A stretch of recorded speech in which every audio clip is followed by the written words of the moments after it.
Fuel prices to drop and reaction to Dalai Lama visa ruling. Good day to you.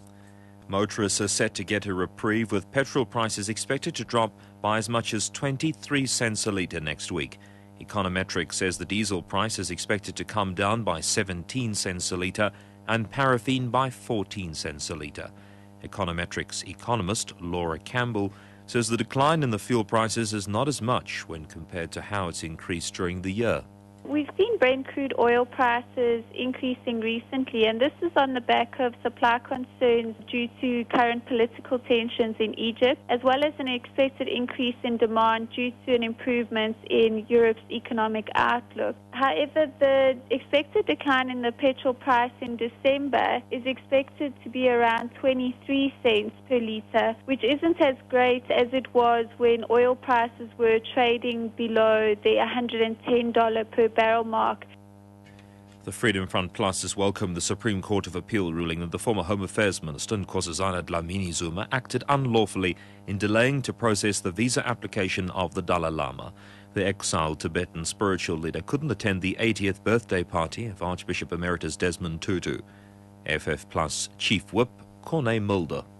We think it's absolutely shocking that the Department of Home Affairs had purposefully and illegally delayed the visa application of the Dalai Lama for more than 4 months last year. It's another example where we and parties had to appeal to the courts to force the government to do their work. This is completely unacceptable. We can never accept that, and we will continue doing so if need be to force the ANC government to do what is expected of them. In a media briefing in Parliament on the outcome of the court ruling, COPE leader Masiwa Lakota said the ruling is another sign that every South African citizen has the right to associate freely.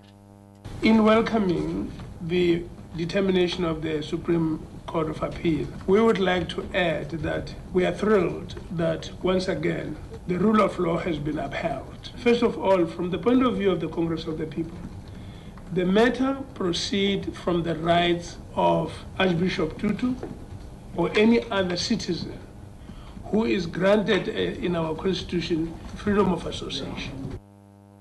Higher food prices and a weaker exchange rate are some of the reasons attributed to the more than expected rise in South Africa's producer inflation. PPI, which measures prices at the factory gate, rose to 5.2% year-on-year in October from 4.2% in September. Chief economist at the Efficient Group, Davi Root. Clearly, inflationary pressures are building up in the South African economy. We've already seen that the CPI or consumer inflation numbers have been going up, and I'm afraid with the new basket on the inflation data, it is quite likely that we can see inflation above 6% early next year. So, the police didn't confiscate pliers and a ring that was in the room where the Limpopo woman Ina Bonnet was allegedly raped and tortured. The investigating officer admitted under cross-examination in the North Gauteng High Court that some items shown in the police's photo album were not collected as evidence. Bonnet's former husband, Johan Kotze, stands accused of torturing and mutilating her, as well as killing her son. The case continues tomorrow. A year-long inquiry into press standards in Britain has issued a conclusion on the role played by some of the country's newspapers and has called for tougher self-regulation of the industry. In his much-awaited report, sparked by allegations of phone hacking, Lord Justice Leveson explains why the investigation was launched in the first place. It was sparked by public revulsion about a single act, the hacking of the mobile phone of a murdered teenager.